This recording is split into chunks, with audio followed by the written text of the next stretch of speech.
Olá, muito boa tarde, você internauta, produtor rural que nos acompanha aqui ao vivo no site Notícias Agrícolas. Estamos de volta com os nossos boletins e o destaque neste momento é para o mercado do petróleo. A gente acompanhou aí agora, nesta tarde, de terça-feira, o anúncio do presidente dos Estados Unidos, Joe Biden, de alguma forma uma sanção sobre a Rússia em relação às importações de petróleo.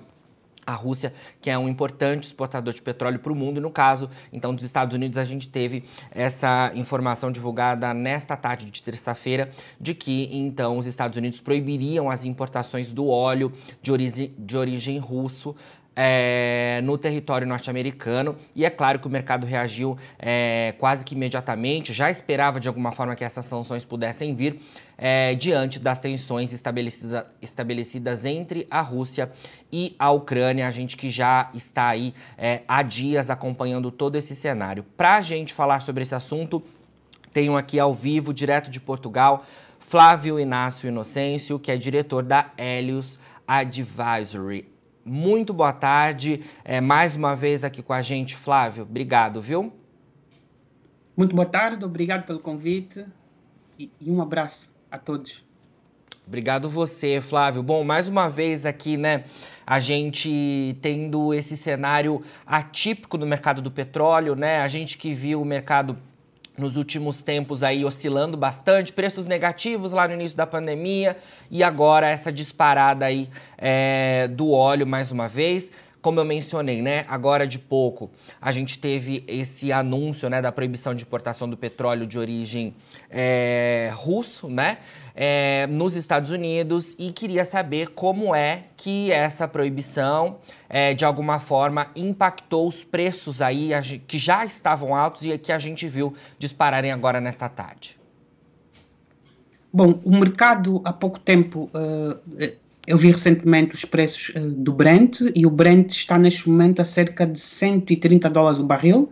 De recordar que alguns dias atrás o Brent chegou a atingir $139 o barril, chegou e baixou e oscilou. Com esta notícia, nós prevemos que o preço do petróleo vai subir para $140 o barril, entre 140 a 150.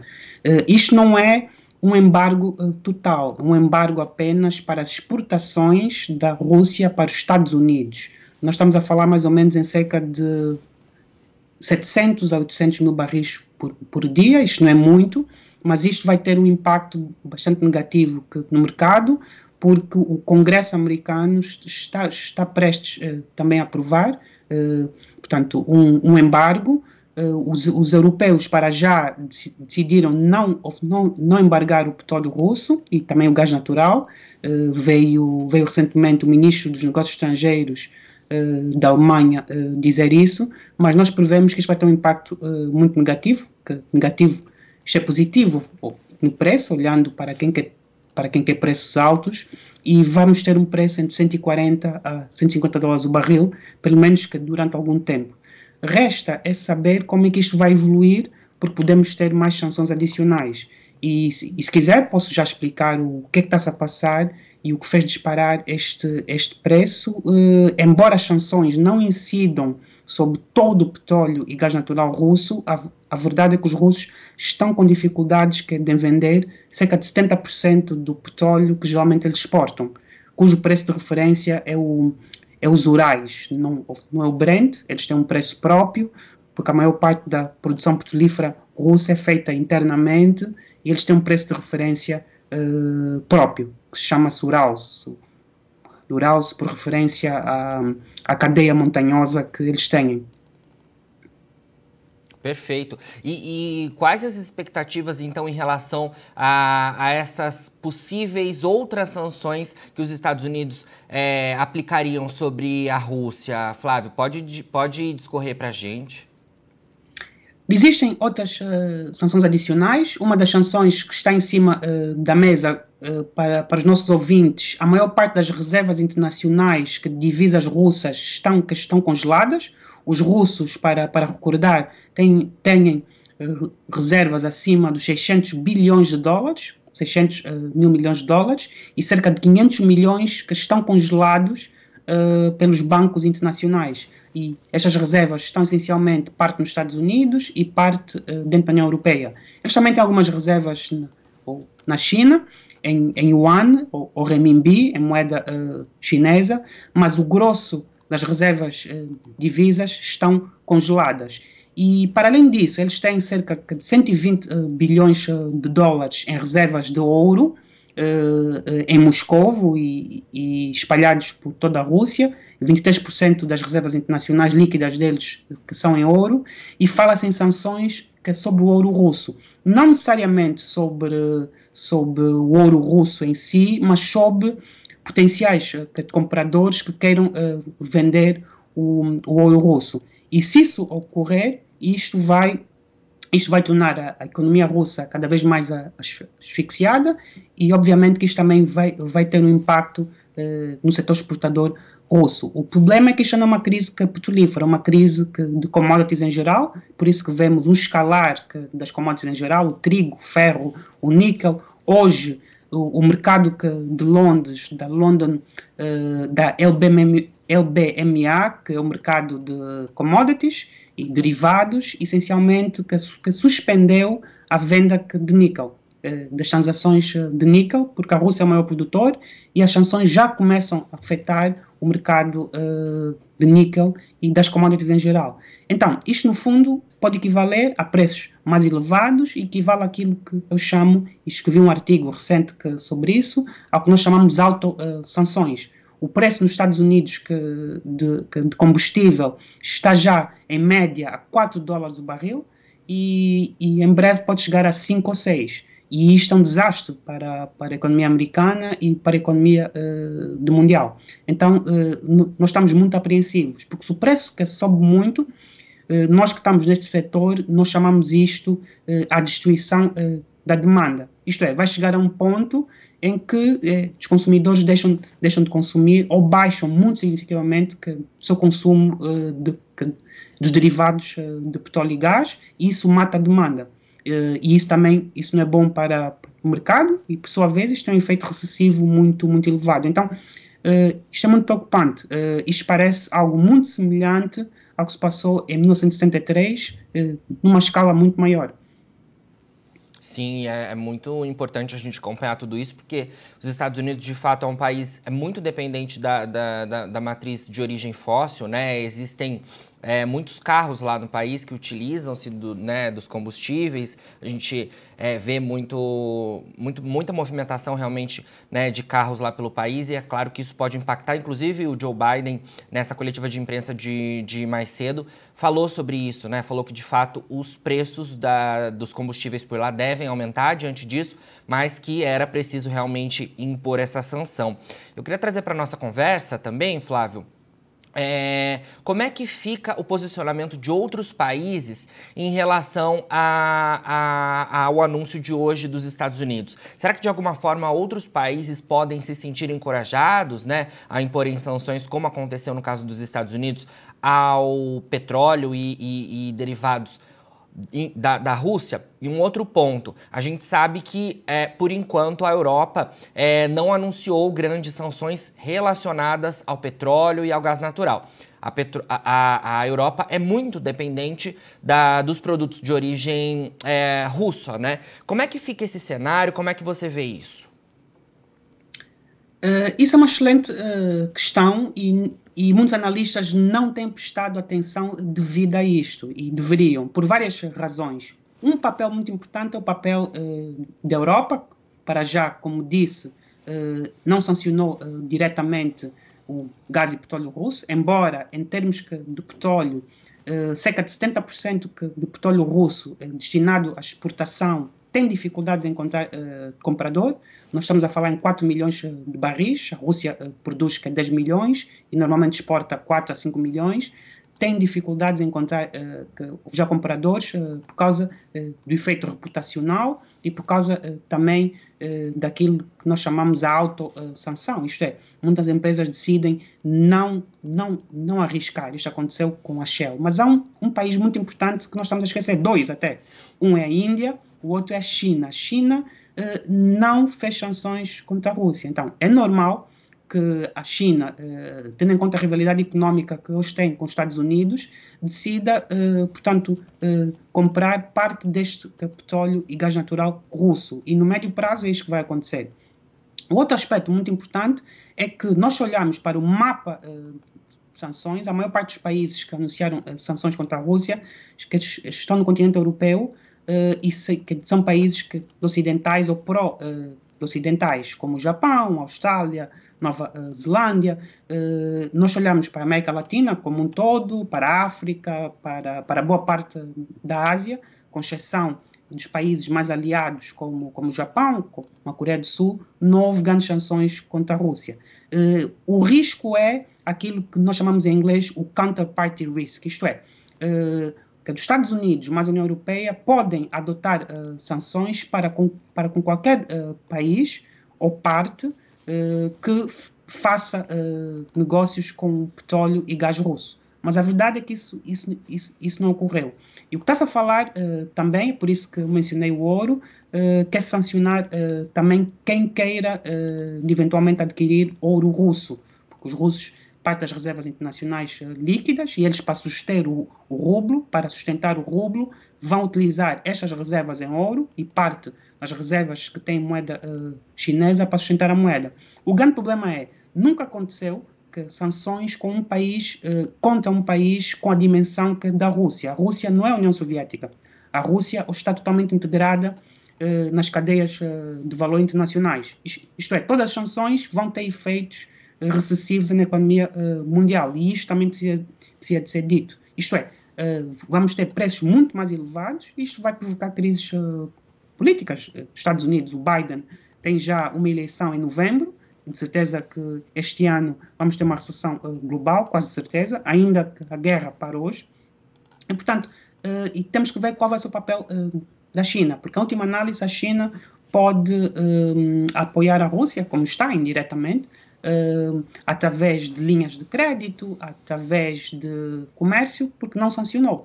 E eu não estou a ver que dos países ocidentais a sancionar a China se adquirir bens russos. E depois, nós também não vimos a retaliação russa. A Rússia pode, em resposta, fechar o gás natural para a Europa. Isso vai provocar uma crise enorme. Nós não vimos ainda a retaliação. Obviamente que neste momento a Rússia precisa de dinheiro, porque viu as suas reservas internacionais congeladas e não tem esse incentivo. Mas a última análise pode fazer aquilo que a Arábia Saudita fez em 1973, que é um embargo à Europa, e a Europa é pobre energeticamente comparativamente a um Brasil ou comparativamente a uns Estados Unidos. E esse é o risco que eu acho que ninguém está a ver. Para mim, isto tem todos os elementos de uma crise muito semelhante ao primeiro choque petrolífero, que eu estudei bem, porque escrevi isto no meu livro, mas numa escala muito maior, porque está a afetar todas as commodities. E isto é que está-me a preocupar. Sim, com certeza. E a gente sempre fala aqui, né, da relação do petróleo com as outras commodities, inclusive as agrícolas, né, Flávio? Bom, queria te perguntar também em relação aí os fatores de limitação do petróleo, né? A gente, então, tem um cenário de alta para os preços, né? Você pontuou aí possibilidade de o petróleo em 140, 150 dólares o barril. Até algumas casas falam em preços em 200 dólares o barril, né? O vice-primeiro-ministro da Rússia pontuou nos últimos dias que caso houvessem, né, sanções dos Estados Unidos e da União Europeia ao petróleo russo, esse preço poderia chegar a 300 dólares o barril. No entanto, queria saber de você, Flávio, o que poderia limitar essa alta nos preços do barril, ou a gente tem um cenário positivo, dado que não deve mudar muito no longo prazo esses atuais patamares? Não, existem alguns cenários positivos. Isto é, o mundo ocidental pode libertar mais reservas, as reservas estratégicas, que tipicamente são entre 3 a 6 meses. O mundo ocidental está prestes, os Estados Unidos prestes a assinar um acordo nuclear com o Irão, e isso vai libertar, portanto, o petróleo iraniano, do Irão tem das maiores reservas de petróleo do mundo e pode produzir mais ou menos facilmente 2 milhões de barris de petróleo por dia. Nós já mencionamos aqui numa edição anterior, está prestes em Viena a ser assinado, falta muito pouco, que a administração Biden também enviou recentemente uma delegação para a Venezuela, embora a Venezuela não tenha hoje capacidade para expandir muita produção, por causa dos problemas políticos internos. Basicamente houve uma destruição do setor petrolífero na Venezuela, por razões internas e políticas, e as sanções também não ajudaram. Neste momento eles estão a produzir cerca de 800 mil barris de petróleo por dia, e de recordar que a Venezuela tem as maiores reservas de petróleo do mundo, mas é um petróleo muito difícil de extrair e requer muito investimento, é um petróleo pesado, principalmente no que chamamos a faixa de Orinoco. Eu tive um professor venezuelano, que é um dos maiores especialistas do mundo em petróleo e gás, e está na Rice University, e ele tem escrito muito sobre isso. Então, a administração Biden, ao enviar esta delegação, mostra um bocado de desespero, porque a Venezuela, assim como o Irão, assim como a Rússia, estão sob sanções americanas, muito semelhantes a essas sanções que os Estados Unidos aplicou à Rússia.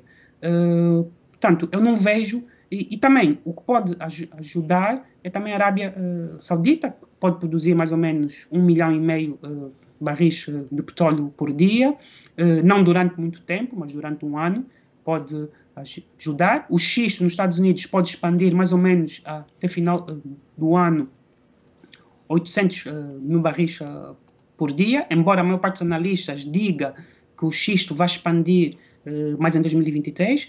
Este ano vai ser muito difícil nós termos uma alternativa, por uma razão simples. A Rússia produz cerca de 10 milhões de barris de petróleo por dia. E, portanto, retirando este petróleo aí do mercado, eles só podem utilizar internamente, e eu disse que 70% hoje do petróleo russo que não consegue ser vendido. Aliás, a Shell, e a Trafigura, não sei se sabem, mas a Trafigura é uma das maiores traders de crude e de commodities no mundo. A Trafigura, portanto, veio recentemente a anunciar que o Urals, isto é o preço de referência russo, estava com um desconto de cerca de $28. $28 para o Brent. Isto é, o petróleo russo hoje é baratíssimo. Mas com as sanções, alguns bancos russos, muitas empresas têm já dificuldade e têm muito receio por causa do counterparty risk, isto é o risco da outra parte, em comprar este petróleo. Portanto, não há como substituir o petróleo russo. É isso que eu quero dizer.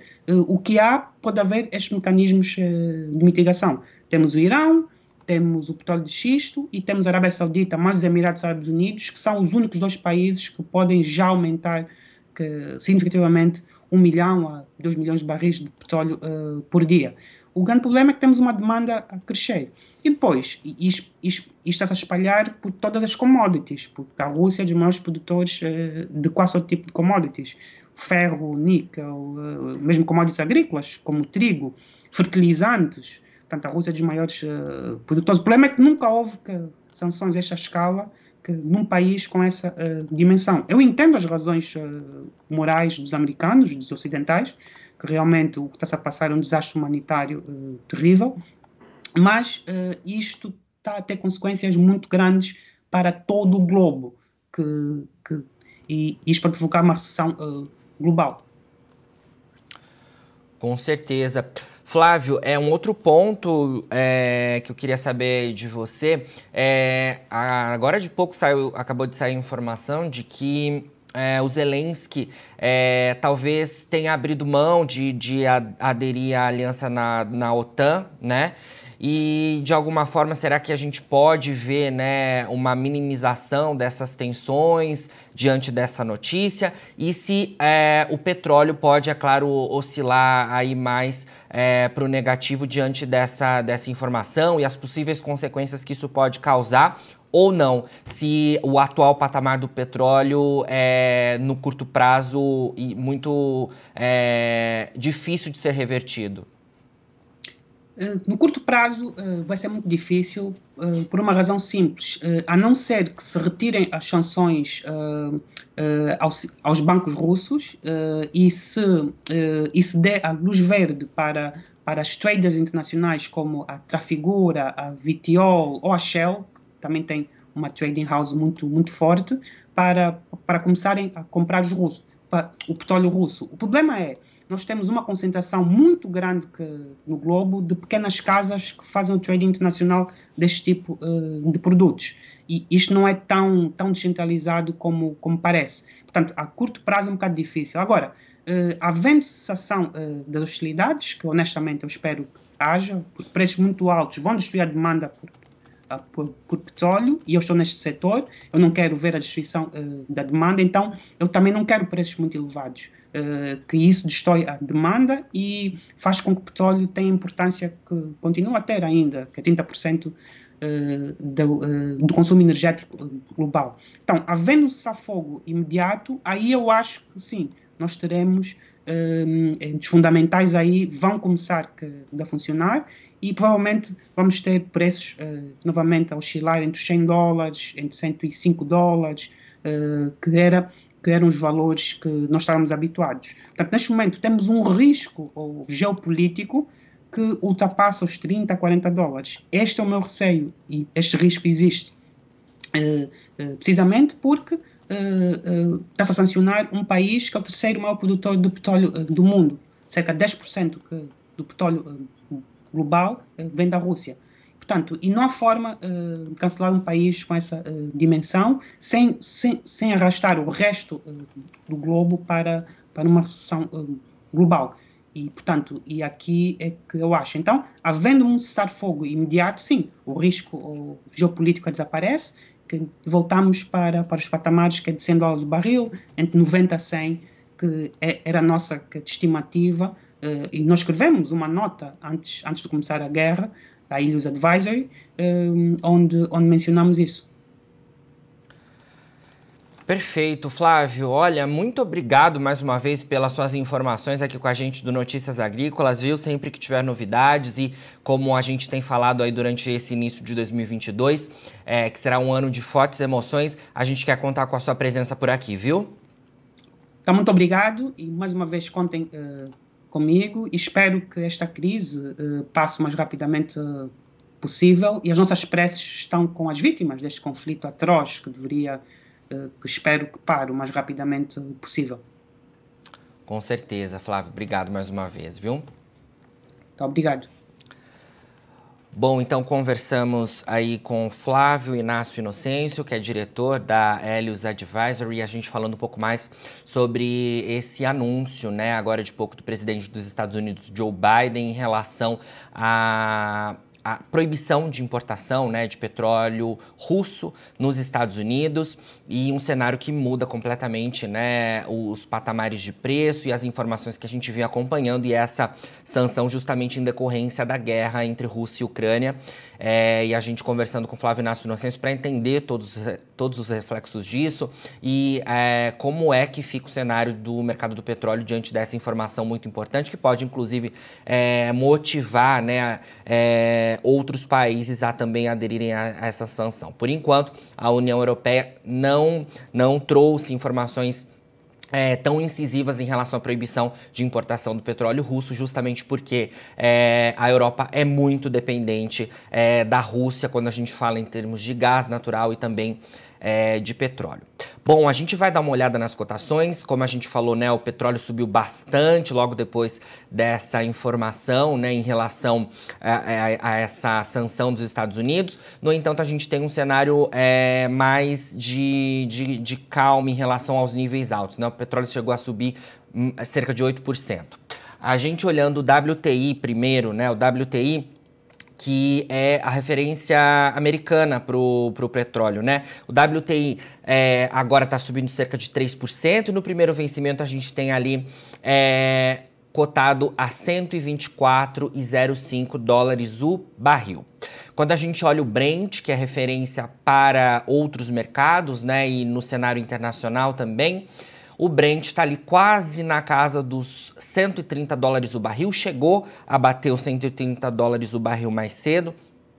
Logo na expectativa e depois desse anúncio dos Estados Unidos, agora o primeiro vencimento está com alta de cerca de 4%, cotado a $128,39 o barril petróleo Brent.